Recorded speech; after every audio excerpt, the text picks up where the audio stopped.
Bismillahirrahmanirrahim. Assalamualaikum warahmatullahi wabarakatuh. Innal hamdalillah wassalatu wassalamu ala Rasulillah wa ala alihi wa ashabihi wa man walah. Amma ba'du. Allahumma subhanaka la ilma lana illa ma 'allamtana wa 'allimna ma yanfa'una wa zidna ilman. Rabbana atina fid dunya hasanah wa fil akhirati hasanah wa qina adzabannar. Amin ya rabbal alamin.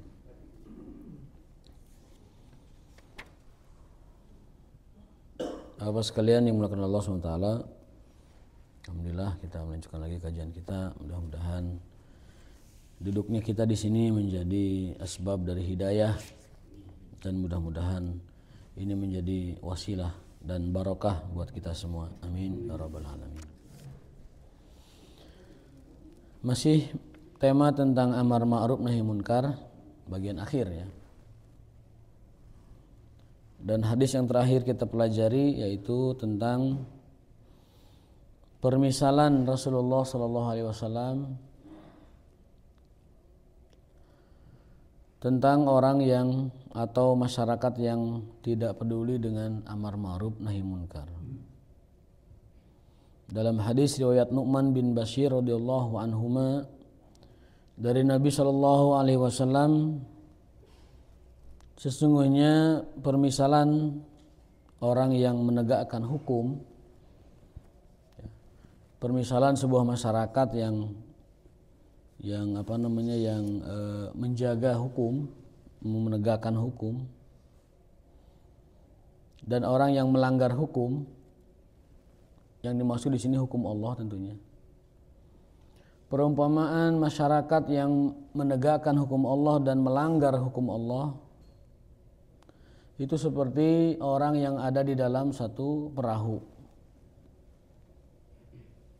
Masyarakat baik tingkat masyarakat terkecil, lingkungan keluarga atau rukun tetangga atau rukun warga atau tingkat negara bahkan yang paling tingginya, itu diumpamakan oleh Rasulullah SAW seperti orang yang naik perahu. Ada yang di bawah, ada yang di atas.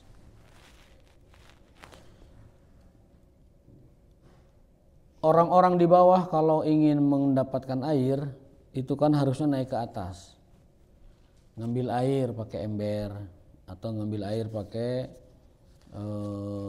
kompang atau apalah. Tetapi orang tersebut berpikir pintas, ya, berpikir pendek, karena mungkin SDM-nya juga pendek, indeks SDM-nya. Dia tidak sabar nyari air ke atas lalu ngambil, tapi dia berpikir pendek. Lah, ngapain ke atas? Ini aja ngambil air di bawah ini, dibolongin. Keluar, ngocor airnya. Nanti juga bisa ditutup lagi gitu. Dia tidak tahu tekanan air di laut bagaimana. Nah, akhirnya dia bolongin tuh. Orang-orang yang ada di situ hanya melihat, tidak mencegah. Tidak nahi munkar, tidak amar ma'ruf. Alhasil setelah dia bolongin itu perahu, airnya masuk ke dalam, tidak bisa dibendung lagi, dan karam semuanya, tenggelam. Makanya kata Nabi SAW, in akhadhu ala aidihim najau wa najau jami'an. Karena mereka tidak ada yang peduli mengingatkan warga yang lain untuk tidak membolongi perahu, akhirnya mereka halaku jami'an, binasa semuanya. Andaikan ada yang melarang orang ini tidak membolongi kapal, najau jami'an, akan selamat semuanya.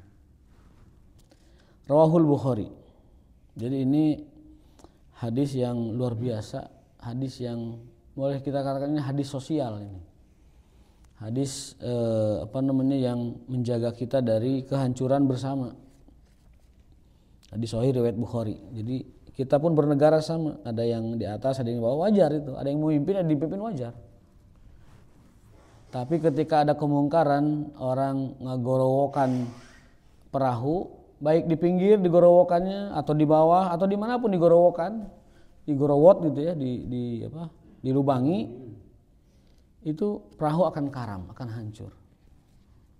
Jadi orang yang isi perahu itu kalau mereka saling peduli, saling melindungi dan saling menyayangi, itu akan selamat. Tapi kalau di antara mereka salah satunya ada yang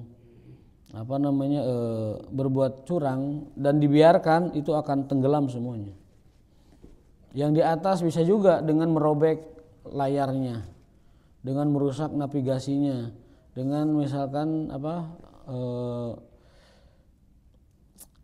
melakukan kerusakan di atasnya, bisa hancur juga.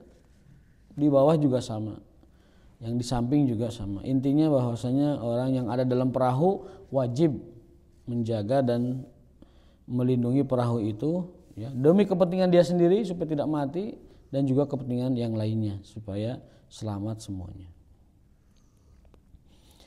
Nah, kemudian hadis berikutnya ini tentang sikap kita kepada pemerintah.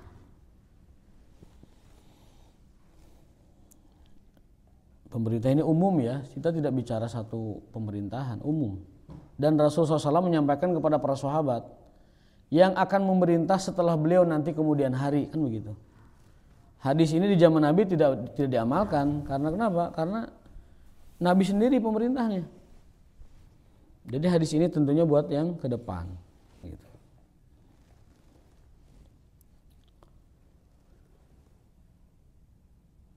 An ummil mu'minin Ummi Salamah Hindin binti Abi Umayyah Hudzaifah radhiyallahu anha, dari Ummul Mukminin Ummu Salamah, ini istri Rasulullah SAW. Ani Nabi sallallahu alaihi wasallam annahu qala, dari Nabi sallallahu alaihi wasallam beliau bersabda, di sabda Nabi berikut ya. Innahu yusta'malu alaikum umara, sesungguhnya kalian akan dipimpin oleh para umara. Fata'rifuna wa tunkirun,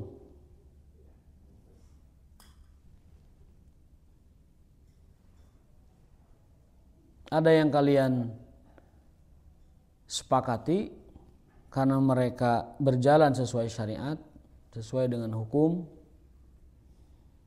Watun kirun, ada juga kelakuan mereka yang kalian ingkari atau kalian tolak karena kemungkaran, tidak sesuai dengan syariatullah.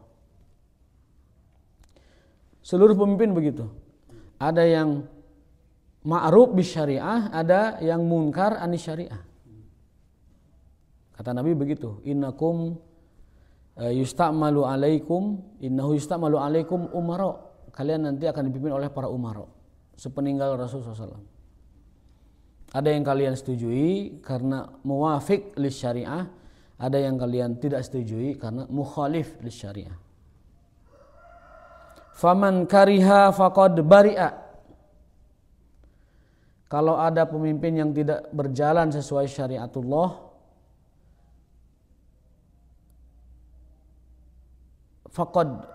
faman kariha faqad bari'a, barang siapa yang tidak meridhoinya dia selamat. Tidak meridhoinya dia selamat. Wa man ankara faqad salima, yang mengingkarinya maka dia selamat. Jadi kalau ada pemerintahan, ada umara yang tidak berjalan sesuai dengan syariatullah, dengan hukum, maka yang tidak mencintainya, kariha atau mungkin bahasanya membenci, tidak menyukainya, faqad bari'a, maka dia telah berlepas diri, tidak kebagian dosanya. Wa man ankara faqad salima, dan yang mengingkari, mengatakan bahwa ini adalah salah, dialah orang yang selamat. Walakin man radiya wa taba'a, tapi orang yang ridho, malah mencintai, malah taba'a, tunduk patuh secara mutlak, maka dia adalah telah bermaksiat kepada Allah. Jadi pemimpin itu kalau tidak sejalan dengan hukum, yang selamat itu yang satu tidak menyukainya, kariha. Yang kedua ankaro, yang mengingkarinya, menyatakan salah ya salah gitu. Dan yang ketiga orang yang ridho dengan taba'a, malah dia patuh secara atau loyal secara mutlak, maka dia adalah aso, bermaksiat.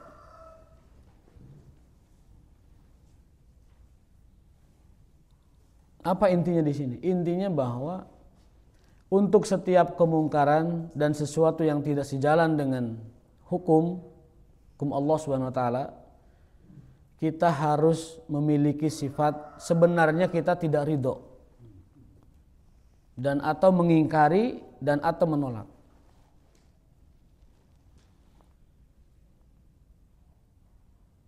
Tetapi mengingkarinya cukup dengan hati. Ini sudah selamat. Lalu batasan kita melawan itu manakala melihat kufron bawahan.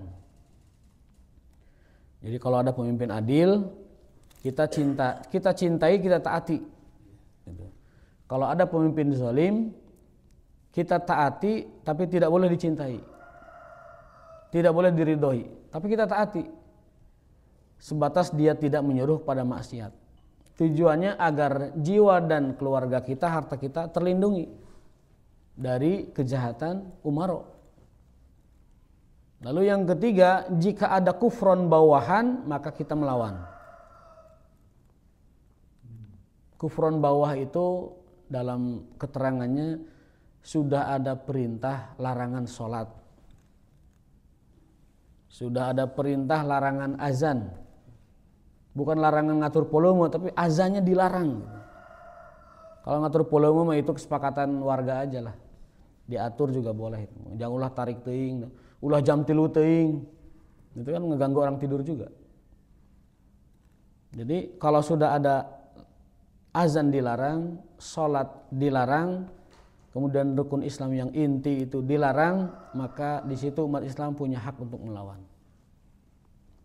Tapi kalau cuman karena kebijakan yang kurang sesuai atau kebijakan yang tidak adil atau kebijakan yang zalim, itu umat Islam harus bisa menahan diri dengan tetap menasihati. Jangan dinepalkan, Tat.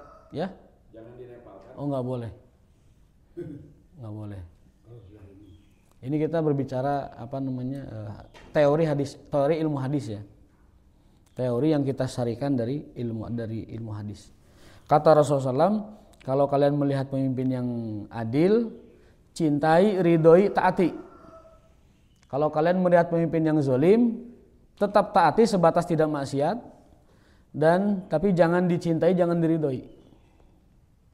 Kalau kalian melihat pemimpin yang kufron bawah, kufron yang jelas, maka lawan.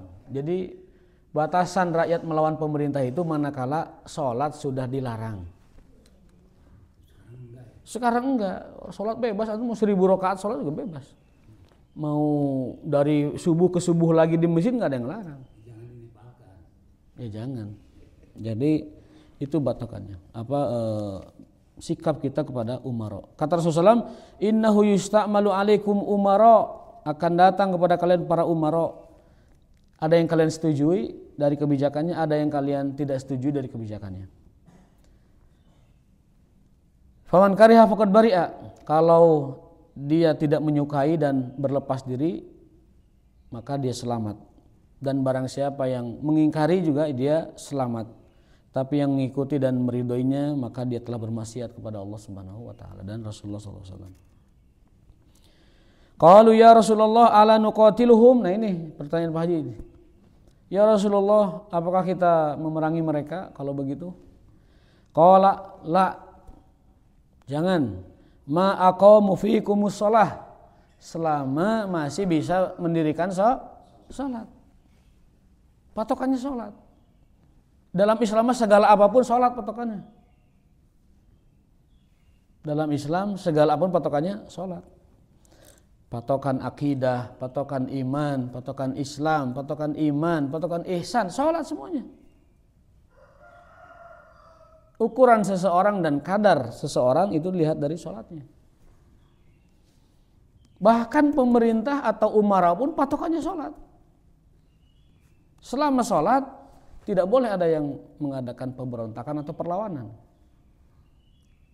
Kalau sholat sudah dilarang, nah ini namanya kufron bawah. Rasulullah SAW hanya mengizinkan umat Islam melawan pemerintahnya ketika terjadi kufron bawahan atau sholat sudah dilarang. Bagaimana dengan orang yang tinggal di daril kufur atau biladil kufur? Hijrah. Kalau ada orang muslim tinggal di negara kafir, patokan hijrah atau meninggalkan negara itu kalau sudah dilarang sholat. Gak bisa sholat, dilarang. Orang ditembakin kalau sholat, dicari ke rumah-rumah kalau ada yang sholat. Nah itu harus hijrah, wajib hijrah itu demi menjaga agama. Dan agama itu adalah maqasid yang paling tinggi. Kita belajar maqasid syariah kan, 5 maqasid syariah itu grand teori dalam kajian keislaman itu maqasid syariah. Dan semua tindak tanduk manusia mengarah ke sana. Semua tindak tanduk manusia, baik itu dalam ukuran sebuah negara ataupun ukuran sebagai sebuah individu, masyarakat sosial atau munfarid individu. Grand teorinya adalah maqasid syariah. Konsepnya itu maqasid syariah. Maqasid syariah itu urutannya yang pertama hifdzuddin, menjaga agama. Seluruh sumber daya dan kekuatan harus dikerahkan untuk menjaga agama. Karena dia maqasid nomor 1. Dan apapun yang dapat merugikan atau merusak agama wajib dihilangkan. Hifdzuddin. Yang kedua, maqasid syariah itu apa? Hifdzu nafs. Menjaga jiwa. Seluruh kekuatan daya upaya, baik real atau baik material atau non material, real atau non material, fisik atau tidak fisik, maknawi atau hissi, dikerahkan semuanya untuk bagaimana nyawa itu terjaga. Maka dalam rangka maqasid syariah itu tidak boleh ada nyawa yang hilang sedikit pun kecuali dengan haknya. Haknya itu adalah hudud, qisas hukum Allah. Qisas hukum Allah. Yang kedua adalah dalam rangka jihad, menumpas kekafiran, berjihad melawan orang kafir. Jadi dalam rangka hifdzun nafs, menjaga jiwa manusia, karena manusia itu juga bukan pemilik jiwa. Pemilik jiwa itu Allah SWT. Maka seluruh apa yang dimiliki oleh manusia diwajibkan untuk diarahkan untuk bagaimana jiwa itu terjaga. Dan segala macam tindak tanduk atau perilaku atau tindakan yang mengancam atau menghilangkan nyawa adalah dosa besar. Dan diancam apalagi dalam Al-Qur'an, "Wa man qatala mu'minan muta'ammidan fajaza'uhu jahannam khalidan fiha wa ghadiballahu 'alaihi wa 'adalahu azaban alima." Barang siapa yang menghilangkan nyawa mukminan, seorang mukmin, orang beriman yang bersyahadat, fajaza'uhu jahannam, balasannya adalah jahannam. Khalidan fiha, kekal di dalamnya. Wa ghadiballahu alaihi, Allah murka kepadanya. Wa la'anahu, dan dikutuk dia oleh Allah. Wa adalahu azaban alima, dan disediakan azab yang pedih bagi orang yang menghilangkan nyawa orang lain, apalagi orang lainnya beriman. Maka dalam hadis Rasul bersabda, demi Allah, hilangnya nyawa seorang mukmin lebih berat bagi Allah daripada runtuhnya Ka'bah. Nyawa orang beriman lebih berharga dari Ka'bah. Ka'bah hancur, bagi Allah ringan. Tapi nyawa orang beriman hilang sangat berat bagi Allah. Maka menyiksa dan menghukum pelakunya juga sangat keras. Orang sekarang Pak, menghilangkan nyawa itu mudah. Jasa pembunuh bayaran ada yang cuma 8 juta. Ada yang lebih mahal, 50, rata-rata 50 rate-nya itu ya. Kalau lihat berita-berita itu, diiming-imingi uang sekian, diberi uang sekian, dijasai, dibayar uang sekian. Yang agak premium itu 100 juta. Tapi 50 paling banyak, bahkan ada yang di bawah 10 mau, na'udzubillah. Padahal hukuman dari Allah, man qatala mu'minan muta'ammidan, siapa yang membunuh jiwa orang beriman, apa tadi? Jahannam khalidan ghadiballahu alaihi wa la'anahu, azab jahanam, kekal di dalamnya, dikutuk Allah selama-lamanya, dilaknat Allah dan diazab dengan azab yang sangat pedih. Itu maqasid yang kedua, hifdzun nafs. Yang ketiga, hifdzul akal, menjaga pikiran, menjaga akal. Maka di dalam Islam seluruh daya upaya dan kekuatan serta kebijakan-kebijakan dalam agama Islam itu diarahkan bagaimana akal ini terjaga. Maka turunlah aturan keharaman dan larangan minum khamr supaya akal terjaga.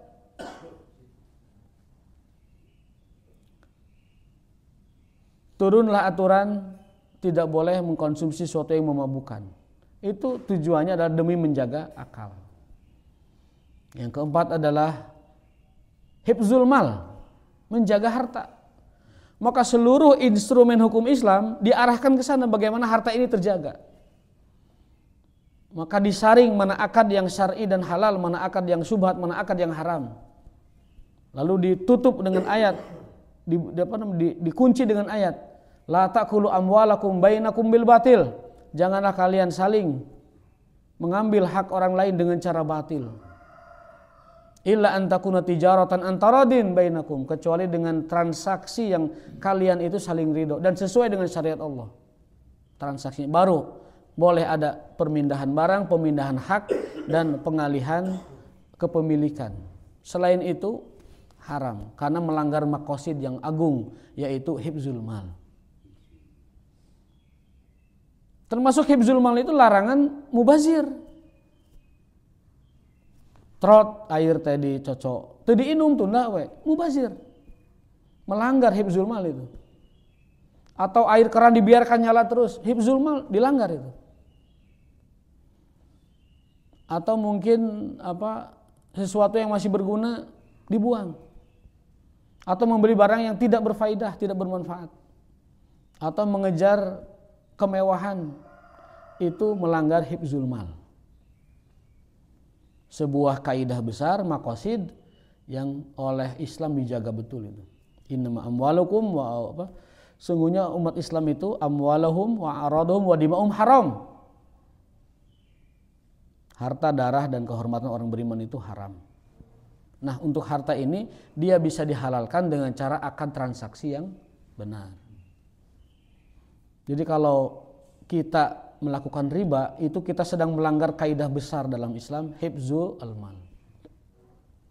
Kalau kita menyita milik orang tanpa hak, itu kita melanggar kaidah agung yang namanya hifzul mal, menjaga harta, dan seterusnya dan seterusnya. Yang kelima, maqasid yang kelima yang terakhir, hifzul ard, menjaga kehormatan. Maka seluruh instrumen hukum Islam, syariat Islam diarahkan ke sana. Bagaimana kehormatan ini terjaga. Maka ditetapkanlah hukuman zina. Karena zina itu merusak dan menghancurkan kehormatan. Ditentukan rajam, hukuman mati bagi pezina. Kalau pezinanya sudah menikah. Kalau pezinanya belum menikah, cambuk 100 kali, buang ke negeri yang asing, yang tidak ada orang di sana. Anak muda yang berzina cambuk 100, buang ke negeri yang asing. Orang tua, ini paling bahaya. Kalau orang tua udah menikah berzina, hukumannya rajam sampai meninggal. Tetapi tetap ya bahwasanya pelaksanaan hukum rajam itu dalam sejarah Islam belum pernah terjadi yang dengan pembuktian, karena susah. harus dibuktikan dengan 4 saksi yang melihatnya secara langsung. Jadi itu juga susah. Kebanyakan itu adalah pengakuan, ikrar ya, dari yang melakukannya. Itu 5 maqasid yang merupakan inti dan tujuan utama hukum atau syariat Islam. Hifdzu ad-din yang paling utama. Ya. Maka untuk hifdzuddin ini nyawa jadi murah. Kenapa? Adanya jihad itu. Jihad itu tujuannya hifdzuddin. Maka karena maqasid hifdzuddin ini lebih tinggi dari maqasid nafs, maka dalam Islam jihad disyariatkan. Kan jihad menghilangkan nyawa, iya, tapi menghilangkan nyawanya demi maqasid yang lebih besar, yaitu agama. Jadi jihad disyariatkan. Walaupun syariat jihad itu pada akhirnya nyawa itu hilang, tetapi itu bukan pelanggaran karena hilangnya nyawa tersebut ditujukan, diniatkan untuk menjaga maqasid yang lebih besar, yaitu agama. Maqasid yang pertama menjaga agama, yang kedua menjaga jiwa, yang ketiga menjaga akal, yang keempat menjaga harta, yang kelima menjaga kehormatan. Itulah maqasid syariah. Maqasid itu grand teori dalam Islam itu. Jadi segala apapun ukur ke situ. Kalau tidak sejalan atau berbenturan dengan maqasid syariah itu pasti haram, pasti dilarang. Misalkan kita nih nggak tahu dalil, nggak tahu hadis, nggak tahu Quran, nggak tahu segala macam, nggak tahu ilmu keislaman segala macam, udah pegang aja maqasid. Ini sesuai nggak dengan maqasid?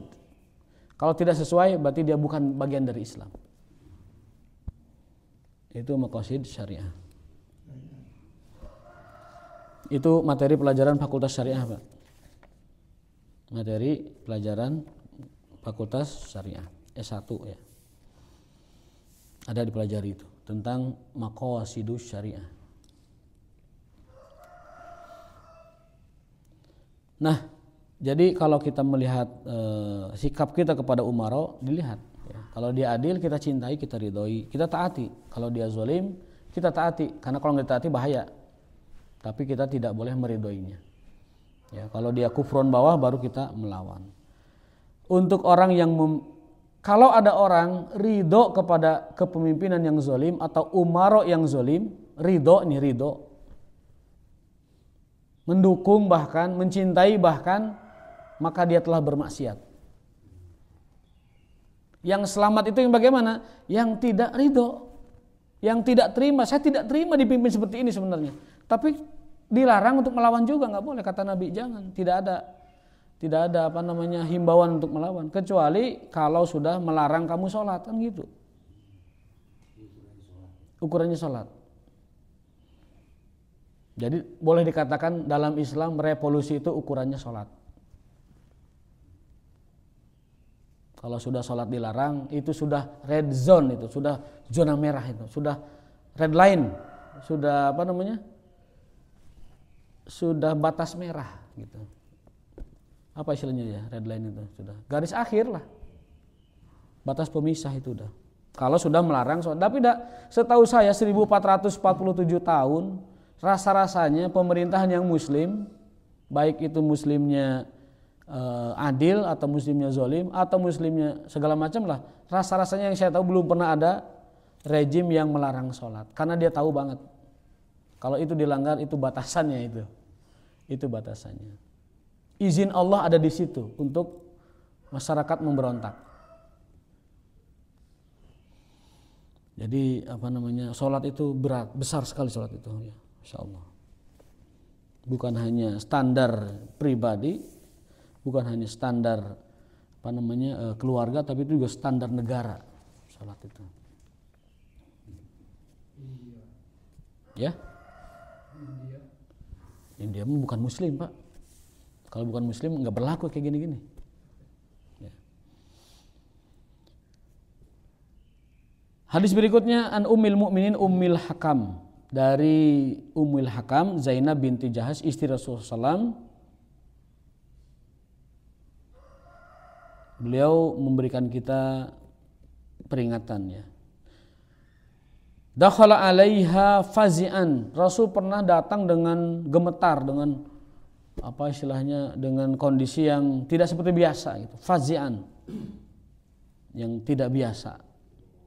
Yaqul la ilaha illallah wailun lil arab min syarrin qad iqtarab. Sungguh celaka bagi orang Arab karena keburukan dan kerusakan hampir mendekati mereka. Sungguh celaka orang Arab, akan datang keburukan yang sudah dekat dengan mereka. Min syarrin qad iqtarab. Syarrin iqtarab itu qarib, qaraba. Iqtarab. Jadi itu fi'il mazid dari qaruba. Celakalah orang Arab, akan datang keburukan, kejahatan, kehancuran yang sudah mendekat.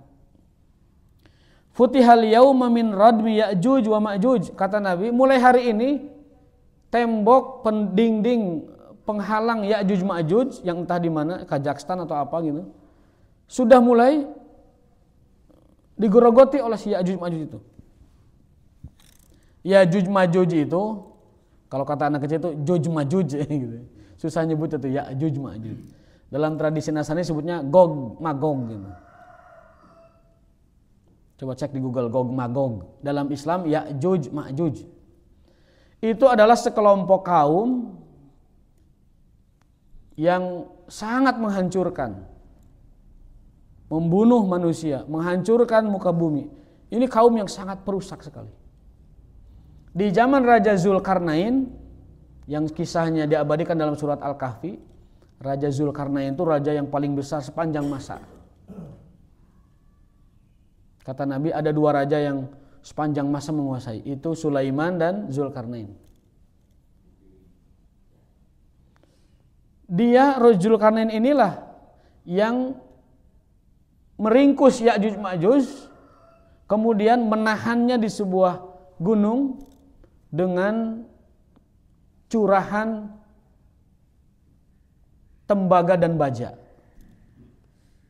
Jadi dicor gitu. Ya'juj Ma'juj dikumpulkan, dicor itu oleh Raja Zulkarnain.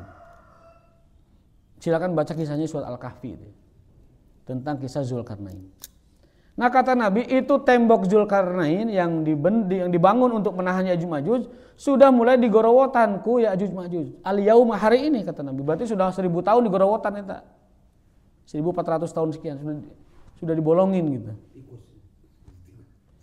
Kalau gambaran dari hadis sebenarnya itu matanya kecil, sagiroh, kemudian fisiknya juga tidak terlalu gemuk, dan mukanya agak rata.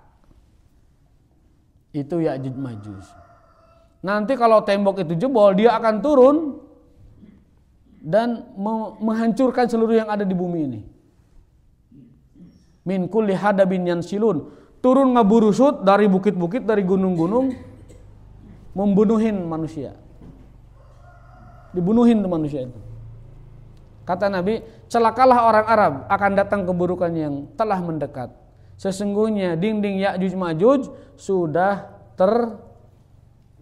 tergerogoti. Mislu hadihi, seperti ini Nabi mencontohkan dengan jarinya. Misli, sudah seperti ini. Artinya sudah mulai bolong segede gini gitu. Ya'juj Ma'juj. Fakultu ya Rasulullah anahlik wa finna salihun. Ada sahabat komentar. Biasalah kayak di sini ya lagi nerangkan ada seperti itu. Itu pun ada sahabat yang bertanya, "Ya Rasulullah, anahliku wa finna salihun." Ya Rasulullah, mungkinkah kita binasa padahal banyak orang soleh? Mungkinkah kita binasa padahal banyak orang soleh? Qala na'am. Ya, idza kasurul khabas, jika yang buruknya juga banyak.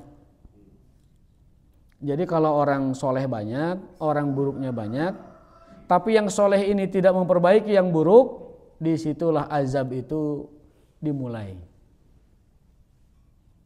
Jadi soleh secara individu, kalau kita menyebutnya kesolehan egoistis, soleh sendiri, tidak peduli sama yang lain, terserah yang lain mah sholat mangga atau sholat mangga. Mau riba mau enggak pek wae. Mau maksiat mau enggak bukan urusan gua. Nah, ketika orang soleh sudah begitu sikapnya, dari mereka lah azab itu dimulai. Hukuman itu dimulai. Nanti dibangkitkannya mah masing-masing. Dihisabnya masing-masing. Tapi hukuman dunianya itu dibantai semua. Sama rata. Yang soleh mati, yang tidak soleh mati.